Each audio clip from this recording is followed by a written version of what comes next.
Hi critters, I'm Creature.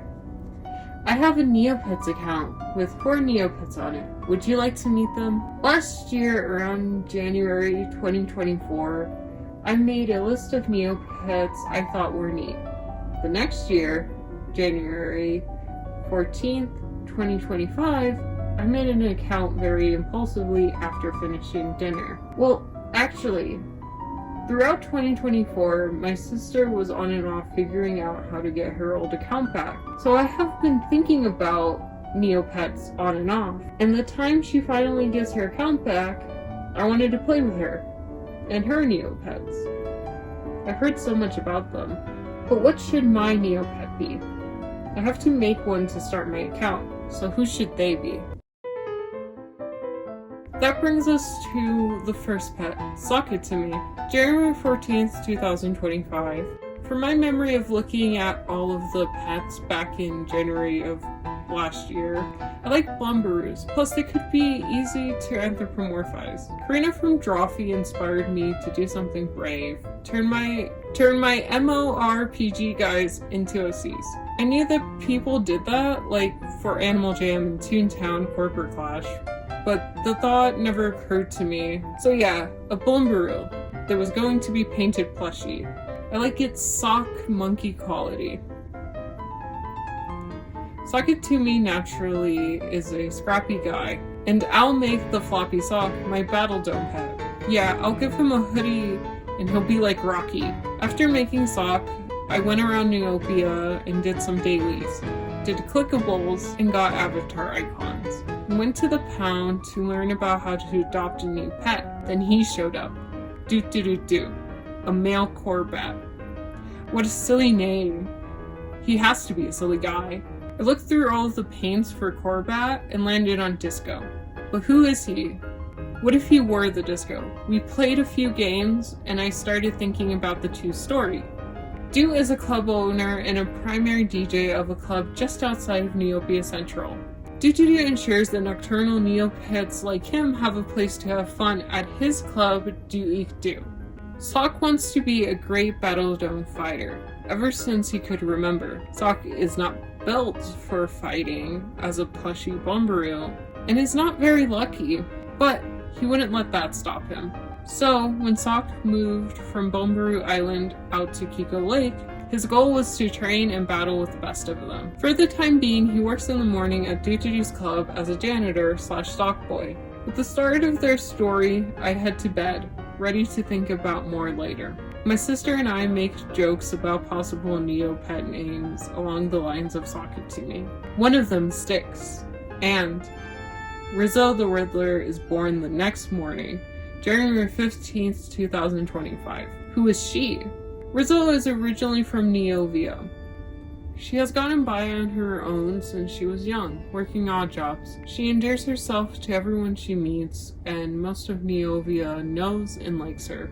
Rizzo decided to venture out of the haunted woods to find and sell new things. She ran into some problems. Other Neopets didn't seem to trust her as much because she is a meat and sweet dog, and they didn't find the value in the things she sold, which she was selling to them at night in the alleys between shops. When she came upon Doo Doo Doo's club, he made her feel welcome. She realized that she was good at finding and selling things, because she was good at talking to people. She started studying to be a bartender for Doo Doo Doo.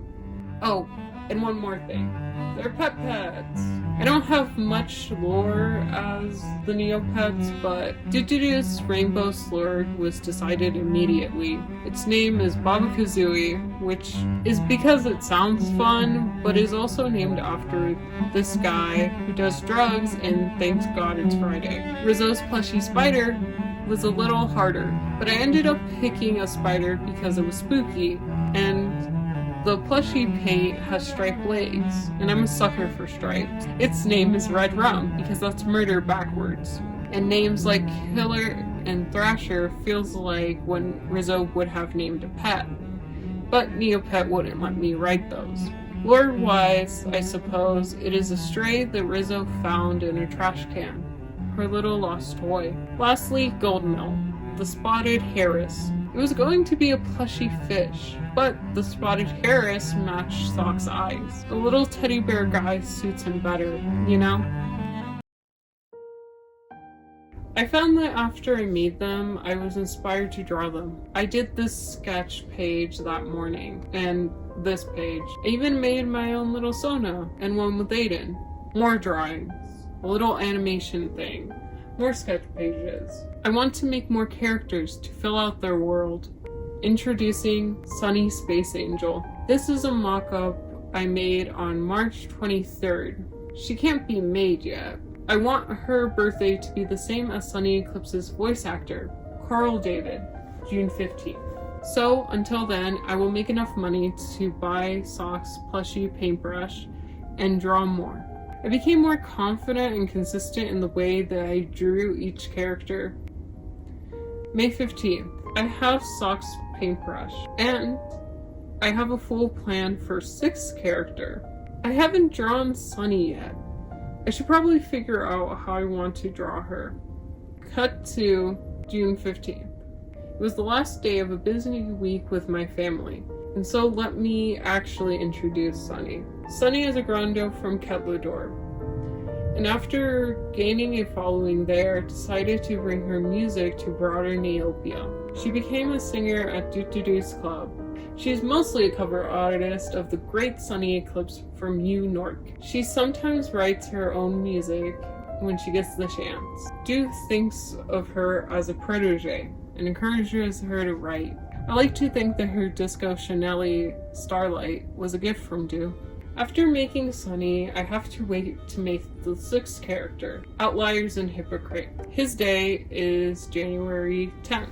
This is the day that the Normal album by Will Wood came out. I've checked so many times. Crates Here is based on the songs Outliers and Hypocrites, a fun fact about apples. I considered a few other songs, like Tomcat's Disposable, as a sponge critique, which could only be achieved through Elaborate, by the way. I ultimately landed on Outliers and Hypocrites because I wanted a hissy, and it was the song that suited that best.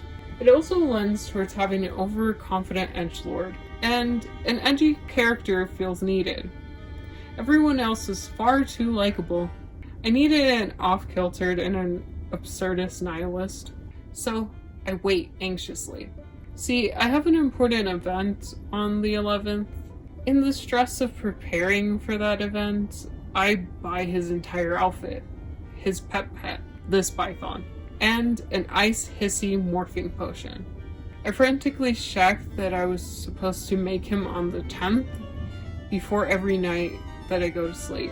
I checked that his name isn't taken yet.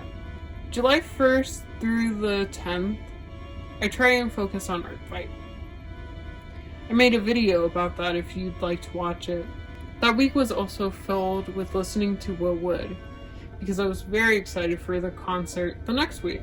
The day comes to make crates, and I have breakfast and make a Zafira and use the ice hissy morphing potion. It's a good thing that I panicked about not being able to create a hissy outside of Hissy Day about a week ago. Would have lost it if I had to deal with finding a hissy morphing potion on the spot. It's okay, we're done and did everything right. I was informed 16 days later that I had misspelled his name.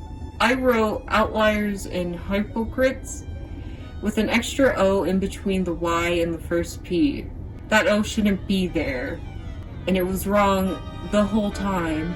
Since I made him a thing on my Google Doc, every time I anxiously put in his name to make sure that it wasn't taken, I never caught it. Oh, fun story. August 11th, I gave his pet, Tapeworm, a Halloween python, a Wormbula, which if you don't know how to give a pet, you have to have the desired pet as your active pet, then click on this star repeatedly. So that's what I did. And when the Wormula finally disappeared, it felt like a jump scare and some internet legend had happened. So yeah, the snake has a snake who has a worm. Anyways, do you want to hear some more? Outlier and Hypocrites or Just Crates is a student in some kind of university.